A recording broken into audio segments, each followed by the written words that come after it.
Hi అండి. Chicken noodles అంటే ఇష్టపడని వాళ్ళు ఎవరుంటారు చెప్పండి. మరి అందరికి ఇష్టమైన చికెన్ నూడిల్స్ ఇంట్లోనే ఎలా ప్రిపేర్ చేసుకోవాలో ఈ వీడియోలో చూసేద్దాం.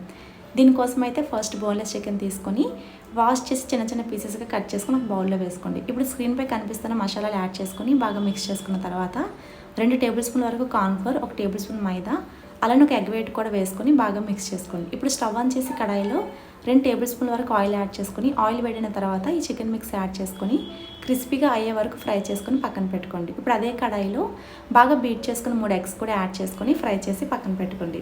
ఇంకో 2 టీ స్పూన్లు ఆయిల్ యాడ్ చేసుకొని సన్నగా తరిగిన కొద్దిగా వెల్లుల్లి వేసి ఫ్రై అయిన తర్వాత వెజిటబుల్స్ కూడా యాడ్ చేసుకొని కొద్దిగా కరివేపాకు వేసుకొని ఫ్రై చేసుకోండి. తర్వాత ఫ్రై చేసి పక్కన పెట్టుకున్న చికెన్ ఎగ్ మిక్స్ కూడా యాడ్ చేసుకొని ఒకసారి కలుపుకున్న తర్వాత ఉడికించి చల్లార్చుకున్న నూడిల్స్ కూడా యాడ్ చేసుకొని స్క్రీన్పై కనిపిస్తున్న సాసెస్ అన్నీ యాడ్ చేసి మంటను హై ఫ్లేమ్లో పెట్టుకొని ఈ విధంగా ఫోర్క్తో బాగా టాస్ చేసుకుంటే రెడీ అయిపోయినట్లే. Thanks for watching.